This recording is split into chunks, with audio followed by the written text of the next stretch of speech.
In the thick swamplands of South Carolina, where Spanish moss drapes like funeral veils and the very air seems to whisper of old sins, lie the decaying remains of what locals once called Angel's Rest Chapel. Between 1789 and 1832, over 200 souls disappeared without a trace after seeking shelter at this supposed place of refuge.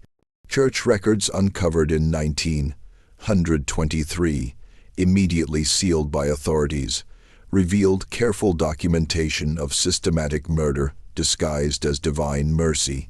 The Whitworth family, pillars of the community and operators of the mysterious Order of Fallen Angels, had turned their plantation chapel into the most profitable killing ground in the antebellum South.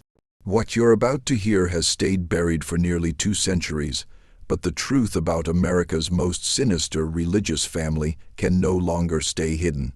Before we uncover the horrifying depths of the Whitworth legacy, this story isn't for everyone, only for those brave enough to face the darkest chapters of American history. If you're ready to join our community of true mystery seekers, hit that subscribe button and let us know in the comments what state you're listening from. We need to know how far these dark secrets are traveling. Now, let's step back into the shadows of 1789 South Carolina, where salvation came at a price no soul should ever pay.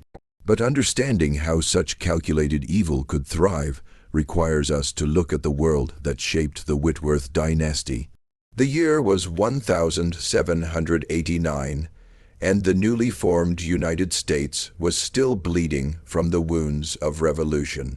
In the low country of South Carolina, where rice plantations stretched endlessly toward the Atlantic, the social order remained as rigid as the tides that flooded the coastal marshes twice a day. It was here, 30 miles inland from Charleston, that the Whitworth family had carved out their empire of deception. Gabriel Whitworth was 43 when he bought the 1,000-acre tract he would name Seraphim's Grace. Standing 6 feet tall with prematurely silver hair and eyes the color of winter ice, Gabriel had the kind of commanding presence that made lesser men step aside when he entered a room. His voice, cultured and resonant, could fill a chapel or reduce a grown man to trembling silence with equal ease. Born into Virginia's declining planter aristocracy, Gabriel had watched his family's tobacco fortune crumble during the Revolutionary War. But where others saw ruin, Gabriel saw opportunity. His wife, Constance Whitworth Napton, came from old Charleston money, her family's wealth built on the slave trade and rice cultivation. At 38, Constance remained beautiful in a fragile, ethereal way that reminded visitors of porcelain dolls. Her dark hair was always perfectly arranged, and her pale hands showed no calluses from honest work. But those who looked closely into her brown eyes saw something troubling, a kind of vacant distance, as if part of her mind had retreated to a place where the horrors around her couldn't reach. The Whitworth children were each remarkable in their own disturbing way. Ezekiel, 24, and the heir apparent, possessed his father's calculating intelligence, but with an added cruelty that even Gabriel sometimes found unsettling. Tall and lean like his father, Ezekiel's smile never quite reached his dark eyes. He had studied briefly at the College of Charleston before his father recalled him to manage the family's more delicate operations. Miriam, 22, was perhaps the most dangerous of all the Whitworth offspring. Where her brothers used force and intimidation, Miriam employed charm and manipulation. She could make a desperate runaway feel completely safe while leading them directly to their death. Her beauty was conventional golden hair, blue eyes, a sweet smile, but there was something in her manner that suggested she found genuine pleasure in others' suffering. The twins, Cain and Abel, had just turned 20. Cain was the larger of the two, with broad shoulders and hands that looked capable of strangling a man. Abel was slighter, more thoughtful, but his intelligence was focused entirely on devising new methods of extracting information from unwilling subjects. The boys had been raised to see themselves as instruments of divine justice, and they approached their work with the methodical precision of craftsmen. Young Lilith, only 16, was still developing her role in the family enterprise. Blonde like her sister, but with her father's piercing gaze, she had an unsettling maturity that made visitors uncomfortable. Gabriel was grooming her to take over Miriam's duties when the time came. The family business, after all, required continuity. Gabriel's brother, Michael Whitworth, served as the plantation's official overseer and Gabriel's closest collaborator. 2 years younger than Gabriel, Michael had the weathered look of a man who spent his days in the field, but his education matched his brother's. He understood that their operation required both brutality and careful record-keeping. Michael's wife Ruth had died in childbirth 5 years earlier, leaving him to raise their twin daughters, Mercy and Grace, now 13. The girls lived in the main house with their cousins, receiving the same careful education in the family's particular brand of theology. The youngest brother, Raphael Whitworth, who insisted everyone call him Seraph, was 35 and perhaps the most chilling member of the family.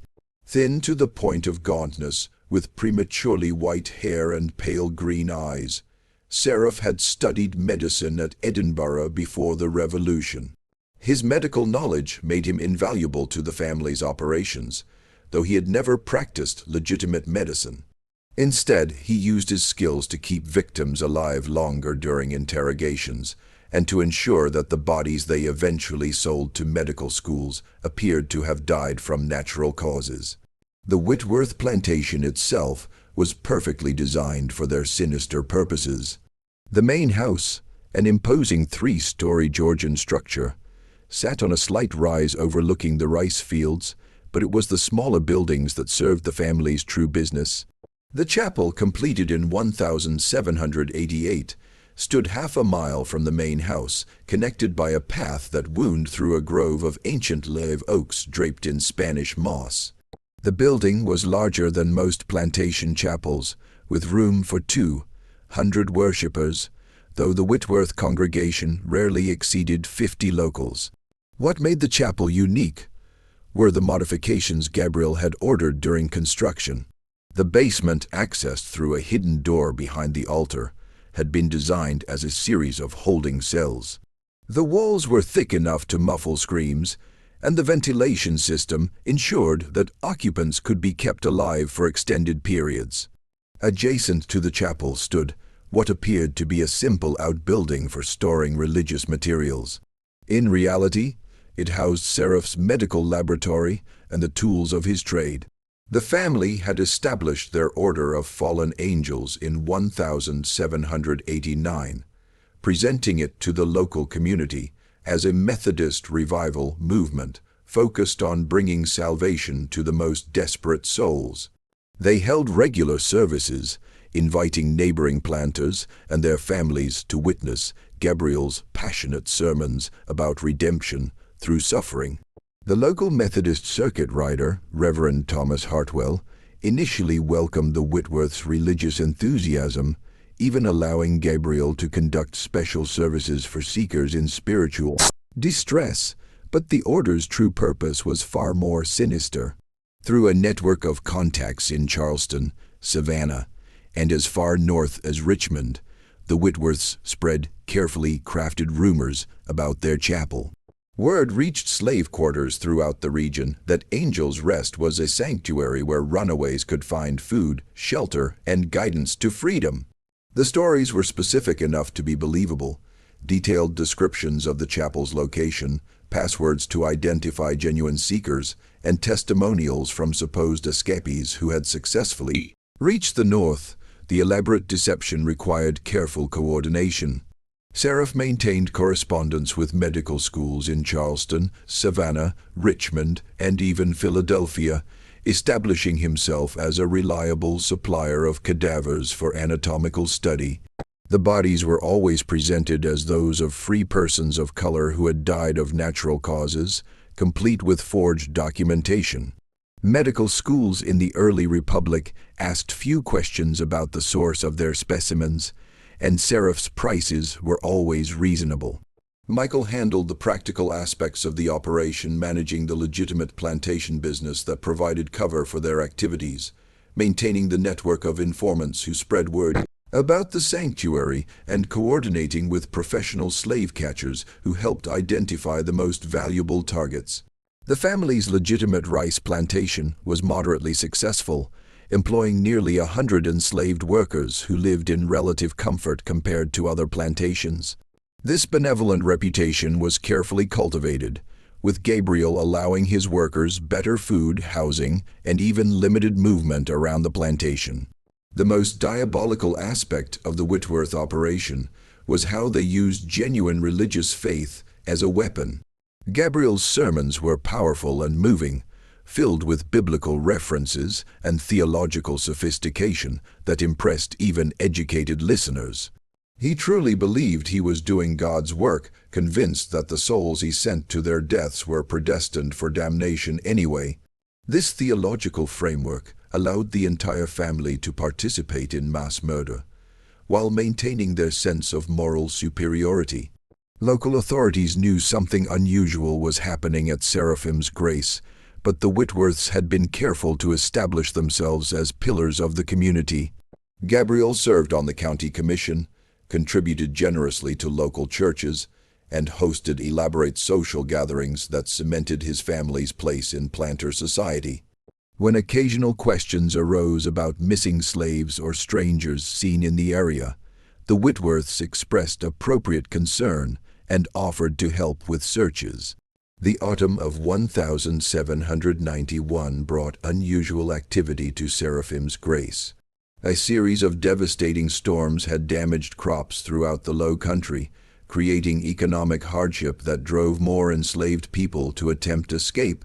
For the Whitworths, this represented unprecedented opportunity. In a single month, 43 desperate souls arrived at Angel's Rest Chapel seeking sanctuary. It was during this period that the family's methods became most refined. Ezekiel had developed a system for categorizing new arrivals based on their potential value. Young, healthy males were kept alive longest, as their information about plantation defenses and escape routes proved most valuable to professional slave catchers. Women with children were questioned about other families planning to escape, their desperation making them particularly forthcoming. Older escapees who typically knew less useful information were dispatched quickly to minimize resources spent on their maintenance. The process always began the same way. New arrivals were greeted by Miriam, whose gentle manner and obvious education made her seem like an angel of mercy. She would provide food, clean clothing, and a safe place to rest while explaining that the family needed to verify their stories before helping them continue north. This waiting period, she explained, was necessary to protect both the escapees and the Underground Railroad network. During these first days, the Whitworths gathered intelligence through seemingly casual conversation. Miriam excelled at drawing out information about families left behind, planned meeting points, and contacts in the north. Gabriel would visit the chapel daily, conducting prayer services that gradually revealed more about each person's background and connections. The twins, Cain and Abel, posed as runaway slaves from other plantations, sharing fabricated stories of successful escapes to build trust and encourage more detailed confessions. Once the family had extracted all useful information, the victims were moved to the chapel's basement. Seraph's medical training proved invaluable here, as he could keep subjects conscious and responsive far longer than crude torture methods would allow. The basement contained 5 individual cells, each equipped with shackles and designed to prevent any possibility of escape.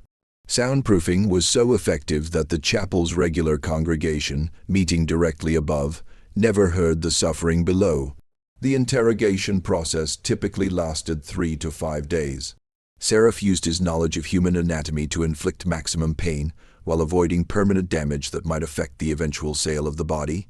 He had developed a detailed understanding of pressure points, nerve pathways, and psychological techniques that broke resistance without leaving obvious marks. Abel assisted with these sessions, taking careful notes about information revealed and referencing details with previous victims' testimonies. What made the Whitworth operation particularly effective was their systematic approach to record keeping. Gabriel maintained detailed ledgers documenting every aspect of their business. Each victim was assigned a number and had a complete file including physical description, background information, intelligence gathered, and ultimate disposition. These records allowed the family to track patterns in escape routes, identify key figures in the Underground Railroad, and provide valuable intelligence to their network of professional slave catchers. The family had established partnerships with 3 major slave catching operations covering territory from Virginia to Georgia. These professional bounty hunters paid premium prices for detailed information about escape routes, safe houses, and planned flights. A single successful raid based on Whitworth intelligence could net rewards of thousands of dollars, money that was split between the family and their criminal partners. But it was the body trade that provided the most consistent profits. Seraph's connections with medical schools had grown into a sophisticated supply network. Bodies were preserved using techniques he had learned in Edinburgh, packaged in specially designed containers and shipped with forged documentation identifying them as free persons of color who had died of natural causes. The family earned between $50 and $100 per body, depending on the specimen's condition and the receiving institution's needs. Young Lilith began participating in the family business during this period, initially serving as an additional friendly face to greet new arrivals. Her youth and apparent innocence made desperate people even more trusting. Gabriel was pleased to see that she showed no emotional reaction to the suffering around her, suggesting that she would be able to take on greater responsibilities as she matured. The most horrifying aspect of the operation was how the family maintained their public facade. Every Sunday they attended services at the local Methodist church, where Gabriel often served as a lay preacher. They hosted elaborate dinner parties, contributed to charity drives, and participated in all the social activities expected of prominent planters. Constance became known for her beautiful needlework and her skill at organizing ladies' auxiliary functions. By 1795, the Whitworth operation had grown beyond anything Gabriel had originally envisioned. What began as an opportunistic scheme to profit from the chaos of the early republic had evolved into a sophisticated criminal enterprise spanning 4 states. The family's success had attracted the attention of other like-minded individuals, leading to the formation of what they called the Southern Redemption Society. The society's membership included plantation owners, merchants, professional slave catchers, corrupt officials, and even a few ministers who shared Gabriel's twisted theology. Monthly meetings were held at rotating locations, usually disguised as religious revivals or social gatherings. Members paid dues based on their profits from society-related activities, and these funds were used to expand operations and corrupt officials who might otherwise interfere.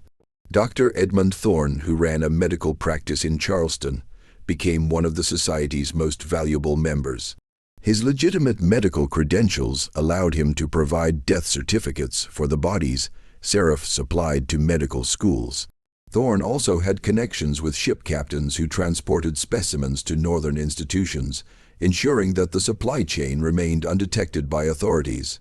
Captain Marcus Fulton controlled a network of professional slave catchers operating throughout the Carolinas and Georgia. His men specialized in tracking down specific individuals based on intelligence provided by the Whitworths. Fulton's operation was particularly brutal, often capturing entire families when they learned of planned escapes. The captain paid the Whitworths a percentage of all rewards collected using their information. Perhaps most disturbing was the participation of Reverend Josiah Blackwood, a Methodist minister whose territory included 3 counties in eastern South Carolina.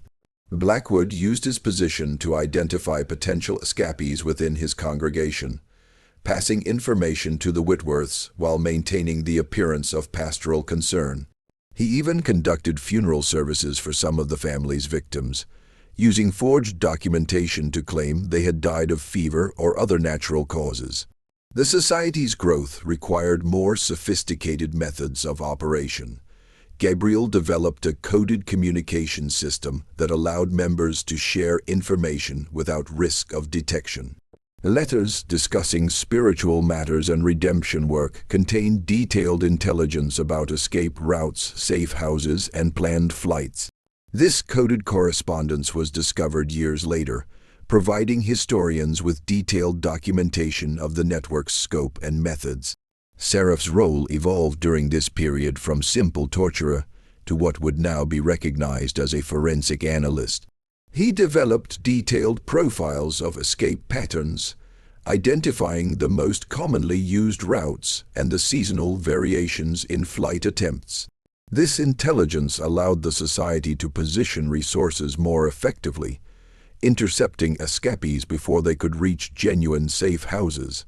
The family's chapel became a training ground for new society members. Gabriel conducted special seminars on theological justification for difficult decisions, teaching participants how to rationalize their actions through selective biblical interpretation. Seraph provided medical training, showing attendees how to extract information without leaving obvious evidence of torture. Even Miriam contributed, teaching manipulation techniques that made victims more cooperative. During this expansion period, the Whitworths processed an average of 60 victims per year. The chapel's basement was enlarged to accommodate 12 cells, and additional soundproofing was installed. A new crematorium disguised as a pottery kiln was constructed to dispose of remains that couldn't be profitably sold to medical schools. Family employed 6 additional workers, all society members, to handle the increased volume of their operations. Young Lilith, now 18, had become fully integrated into the family business. Her specialty was handling female victims, particularly those traveling with children. She had developed a maternal persona that made desperate mothers trust her completely. Lilith would care for children while their parents were being interrogated, sometimes using threats against the young ones to encourage cooperation. Her complete lack of empathy, combined with her nurturing appearance, made her perhaps the most effective member of the family. The twins, Cain and Abel, had developed complementary specialties. Cain handled the physical aspects of the operation, maintaining the facilities, managing transportation, and disposing of evidence. Abel focused on intelligence analysis, maintaining the detailed records that made the operation so profitable. Together, they had created a system efficient enough to process victims within 48 hours of arrival, maximizing profits while minimizing risks. But the society's success was drawing unwanted attention. Abolitionists in the North had begun noticing patterns in the disappearances of escaped slaves. Several newspaper articles mentioned the unusual number of runaways who seemed to vanish completely after leaving plantations in the South Carolina Low Country. Underground Railroad conductors reported losing contact with escapees who had been directed to safe houses in the region. The winter of 1798 brought an unexpected visitor to the South Carolina Low Country. Jeremiah Morrison, a Quaker merchant from Philadelphia, arrived in Charleston under the pretense of establishing trade relationships with local rice planters. In reality, Morrison was conducting a covert investigation for the Pennsylvania Abolition Society, trying to determine why so many escaped slaves who had successfully reached the Mason-Dixon line reported losing friends and family members somewhere in South Carolina. Morrison was a careful man, 45 years old, with the weathered appearance of someone who had spent years in dangerous places. His Quaker faith had driven him to risk his life multiple times helping escapees reach freedom, and he had developed an intuitive sense for detecting deception. Something about the stories coming out of South Carolina didn't feel right to him. The investigation began with Morrison interviewing successful escapees in Philadelphia, New York, and Boston. Pattern after pattern emerged from their testimonies. Many had been told about a sanctuary called Angel's Rest where they could find food and guidance. Some had actually visited the chapel but left quickly, reporting that something felt wrong about the place. Others had sent friends or family members there only to never hear from them again. Morrison spent weeks documenting these accounts, cross-referencing locations, dates, and descriptions. The pattern was clear. People were disappearing at a specific location in the South Carolina Low Country. But proving what was happening required someone to infiltrate the operation, and Morrison knew that his skin color made him unsuitable for such a mission. The solution came from an unexpected source. Samuel Washington, a free black man from Baltimore who had been educated in Pennsylvania, volunteered to pose as an escaped slave seeking passage north. Washington was light-skinned enough to potentially pass for mixed race, which might explain his education and refined manner. More importantly, he was utterly fearless, having already conducted similar investigations in Virginia and Maryland. Washington arrived in Charleston in March 1799, carrying forged documents identifying him as the property of a fictional Virginia planter. He spent several weeks working as a day laborer, quietly gathering information about local Underground Railroad contacts. It didn't take long for him to hear whispers about the sanctuary at Angel's Rest Chapel. The approach was gradual and careful. Washington made contact with other people seeking to escape, allowing word of his situation to spread naturally through the underground network. Within a month, he was approached by a contact who provided directions to the Whitworth plantation and the passwords needed to identify himself as a legitimate seeker. Morrison, meanwhile, had established himself in Charleston's business community, using his legitimate merchant credentials to gain access to shipping records, medical college correspondences, and other documents that might reveal the scope of whatever criminal enterprise was operating in the region. His Quaker connections in Philadelphia had provided him with names of medical professors who might be receiving suspicious specimens. What Morrison discovered shocked even his experienced mind.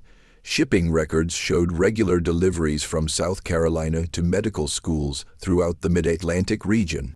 The volume was far too high to represent normal mortality among the region's free black population. Death certificates provided by local physicians showed suspicious patterns, too many deaths from fever and natural causes among people described as transient free blacks.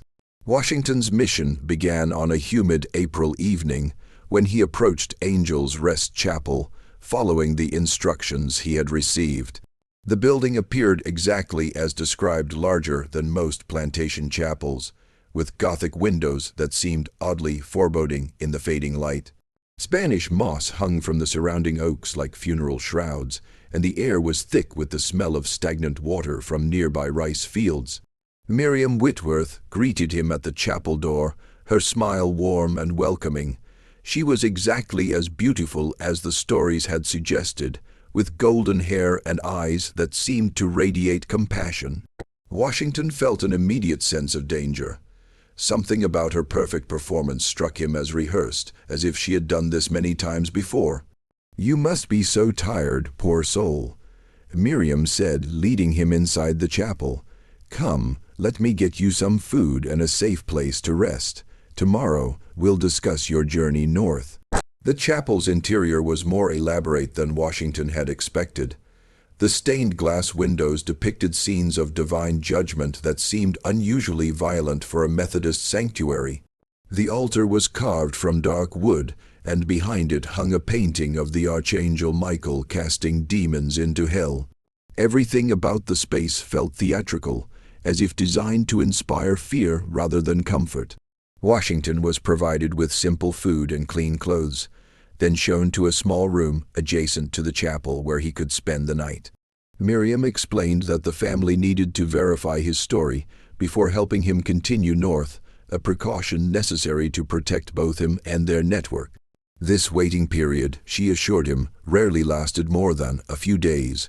During his second day at the plantation, Washington met other members of the Whitworth family. Gabriel appeared every bit the benevolent patriarch, conducting prayer services and offering spiritual guidance to the desperate souls seeking refuge. His sermons were powerful and moving, filled with references to liberation and redemption that seemed perfectly suited to his audience. But Washington's trained eye began noticing troubling details. The other guests at the plantation seemed unusually subdued, speaking in whispers and avoiding eye contact.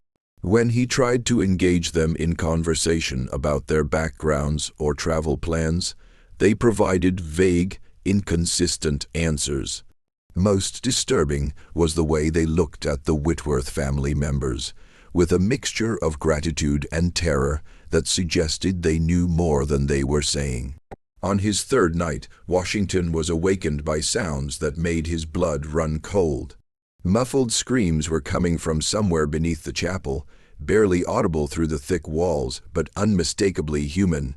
He lay perfectly still, listening to the agonized cries until they finally stopped just before dawn.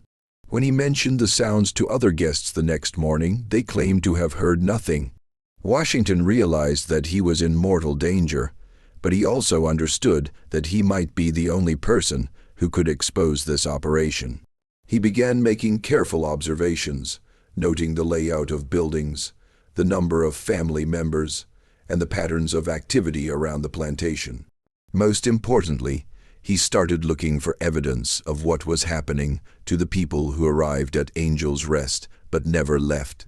The breakthrough came when Washington observed Sheriff Whitworth loading a wagon with what appeared to be wooden crates. The crates were the right size and shape to contain human bodies, and they were being loaded with the careful attention typically reserved for valuable cargo. Washington followed the wagon from a distance, watching as it traveled to a landing on the Ashley River, where a small steamboat was waiting. But Washington had been observed as well. Abel Whitworth had noticed his curious behavior and reported it to his father. Gabriel decided that their guest was becoming too inquisitive and ordered his transfer to the chapel basement. Washington's investigation was about to become a personal fight for survival. Washington's descent into the chapel basement revealed the true scope of the Whitworth family's evil. The underground facility was far more sophisticated than he had imagined, with 12 individual cells, a medical laboratory, and what appeared to be a crematorium. The smell of death hung in the air like a physical presence, and the walls bore stains that no amount of cleaning could remove.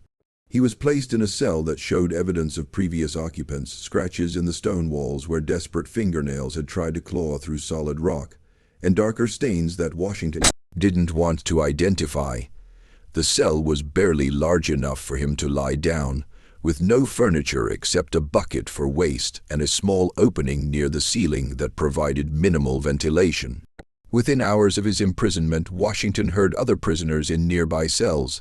Their whispered conversations revealed the full horror of what was happening. Some had been there for weeks, kept alive only long enough to provide information about escape routes, underground railroad contacts, and other planned flights. Others were newer arrivals who still held hope that they might be released. The interrogations began immediately. Sheriff Whitworth proved to be a methodical torturer, using his medical knowledge to inflict maximum pain while avoiding permanent damage that might affect the eventual sale of the body.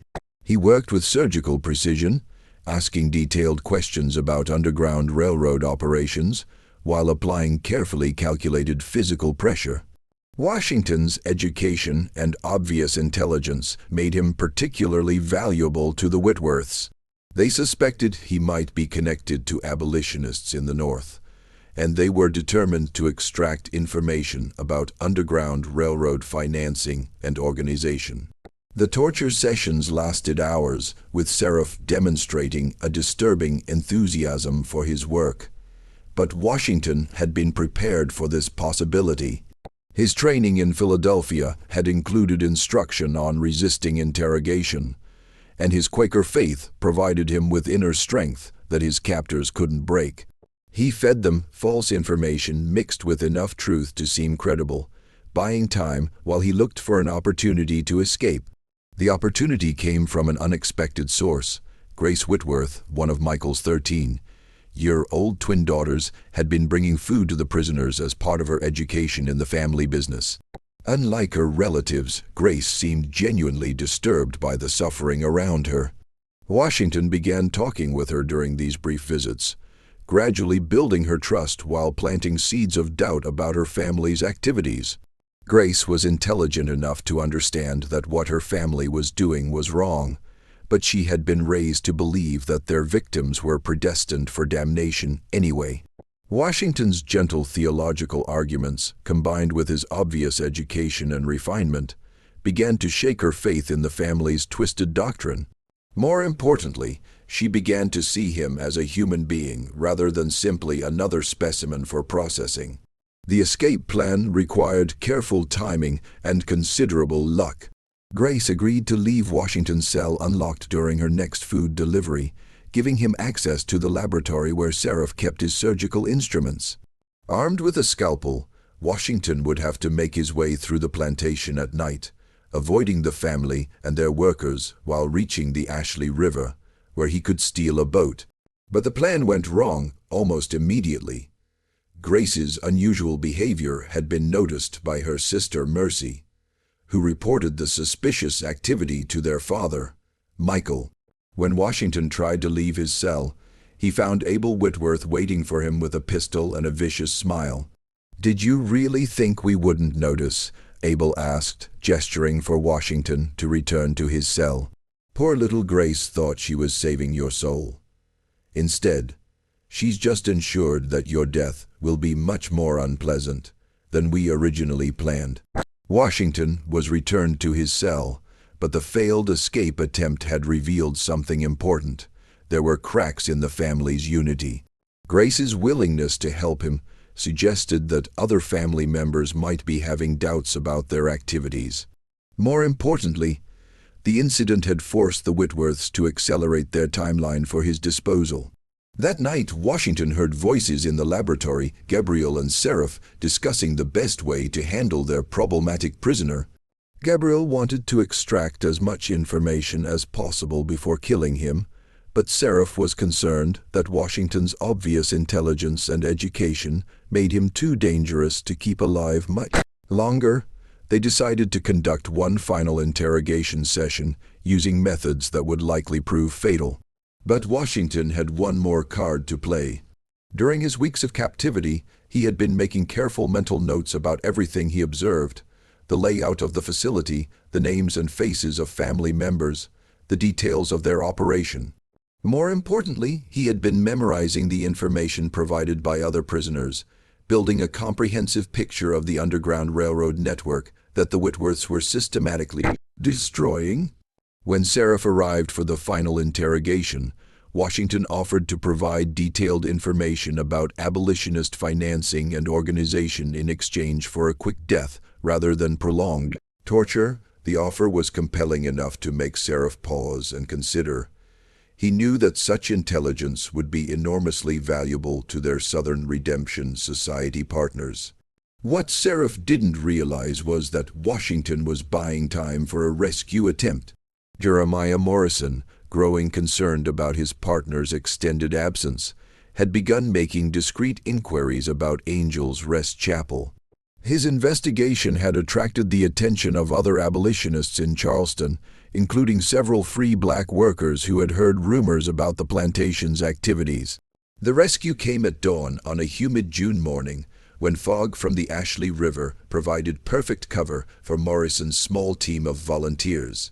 They had spent weeks planning the assault, studying the plantation's layout, and identifying the most likely location for Washington's imprisonment. The team included Morrison, 2 other Quakers from Philadelphia, and 4 free black men from Charleston who had volunteered for the dangerous mission. The attack began with a diversionary fire set in one of the plantation's rice processing buildings. While the Whitworth family and their workers rushed to contain the blaze, Morrison's team infiltrated the chapel and discovered the entrance to the basement facility. What they found there exceeded their worst fears. 11 prisoners were still alive in the underground cells, including Washington, who was barely conscious after his final interrogation session. The laboratory contained detailed records of the family's activities, ledgers documenting over 800 murders, correspondence with medical schools throughout the Mid-Atlantic region, and maps showing underground railroad routes that had been compromised by information extracted from victims. But the most horrifying discovery was Seraph's medical journal, which contained detailed descriptions of his torture techniques and observations about the effectiveness of different methods for extracting information. The journal revealed that he had been using the prisoners as test subjects for what he called enhanced interrogation research, systematically documenting the physical and psychological limits of human endurance. The rescue team had planned to escape immediately after freeing the prisoners, but Washington insisted on gathering as much evidence as possible. Despite his injuries, he helped collect the most incriminating documents while Morrison's men prepared the survivors for transport. They had perhaps 30 minutes before the fire would be controlled, and the family would discover their underground chamber had been breached. The evidence they collected would eventually expose not only the Whitworth family's crimes, but the entire Southern Redemption Society network.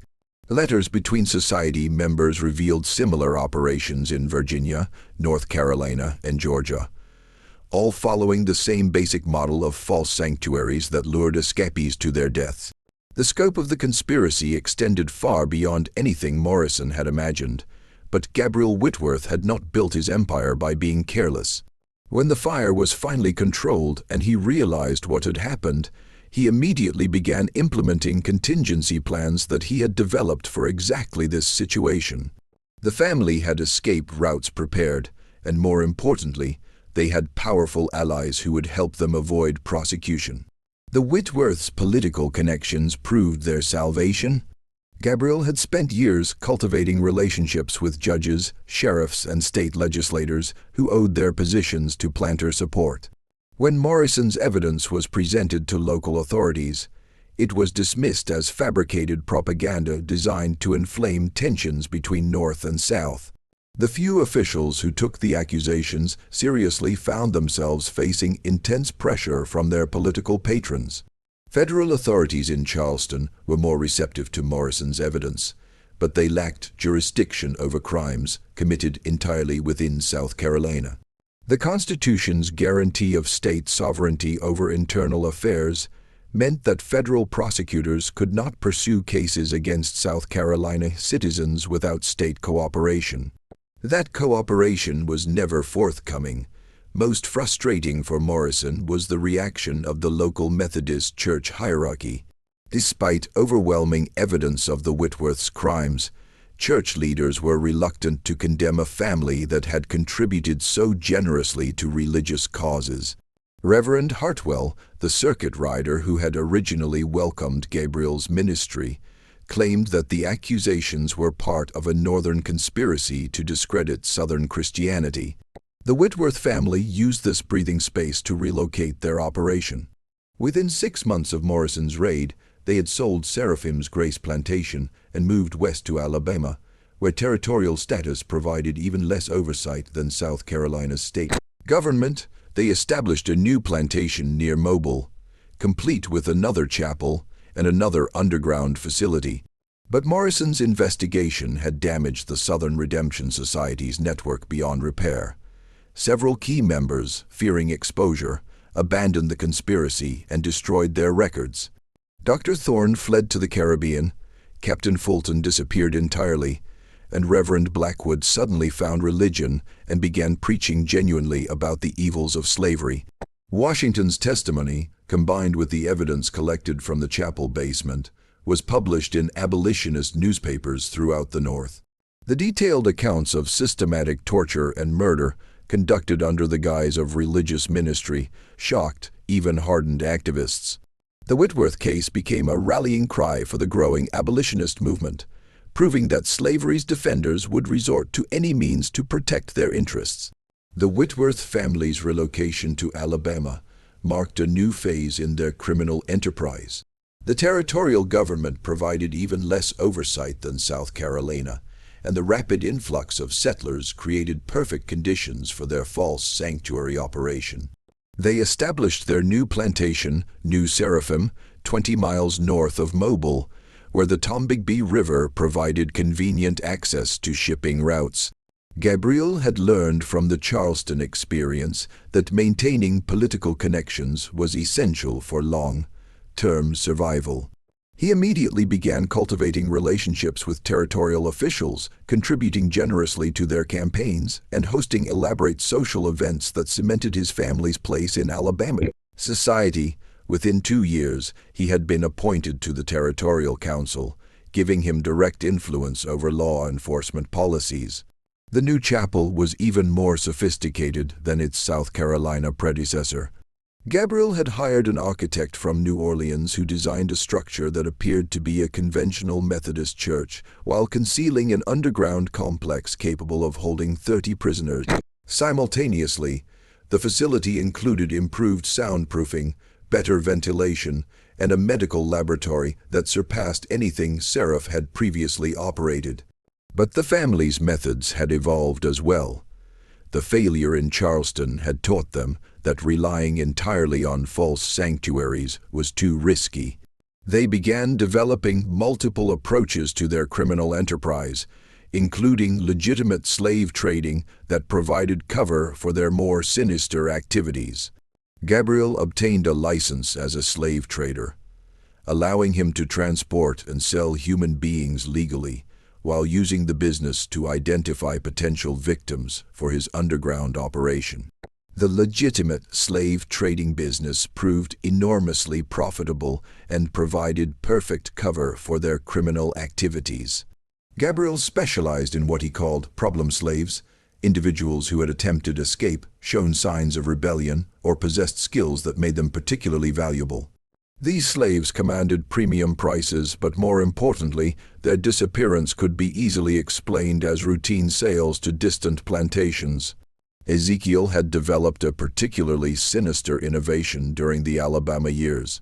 He began purchasing slaves specifically to torture information from them about underground railroad networks, then selling them to plantations so remote that escape was virtually impossible. This approach generated revenue while still providing the intelligence that made their false sanctuary operation so profitable. The family's network in Alabama proved even more extensive than their South Carolina connections. The territorial government was dominated by settlers from Georgia and the Carolinas, many of whom shared the Whitworth's views about the necessity of extreme measures to maintain social order. Several prominent planters became informal partners in the operation, providing intelligence about potential escapees and sharing in the profits from successful captures. Miriam had married Captain James Patterson, a former naval officer who commanded a riverboat on the Tombigbee. Patterson's vessel, the Sweet Salvation became an essential component of the family's transportation network. Bodies destined for medical schools were shipped north via riverboat, while living captives were transported to remote locations where they could be held indefinitely without discovery. Young Lilith, now 22, had become the family's most effective operative. Her beauty and apparent innocence made her irresistible to men of all social classes, and she used these advantages to gather intelligence about escape plans, abolitionist activities, and underground railroad operations. She had established relationships with boat captains, merchants, and even federal officials, each believing that he was her only romantic interest. The twins, Cain and Abel, had developed complementary criminal enterprises that supported the family's main operation. Cain operated a blacksmith shop in Mobile that specialized in restraints and transportation equipment used by slave traders throughout the region. Abel had established himself as a dealer in curious medical specimens, providing anatomical oddities to medical schools and private collectors in the North and Europe. But it was Seraph's medical research that represented the most chilling evolution of the family's activities. His years of experience torturing prisoners had given him unprecedented knowledge of human anatomy and psychology. He began conducting what he called enhanced medical research, using prisoners as test subjects for procedures that no legitimate physician would attempt. His detailed journals from this period, discovered decades later, revealed experiments that anticipated some of the worst medical crimes of the 20th century. The Alabama operation processed an average of 80 victims per year, making it the most prolific component of what remained of the Southern Redemption Society network. The underground facility beneath New Seraphim's Chapel could hold 30 prisoners simultaneously, allowing for more systematic extraction of intelligence and more efficient processing of bodies. Sale to medical institutions.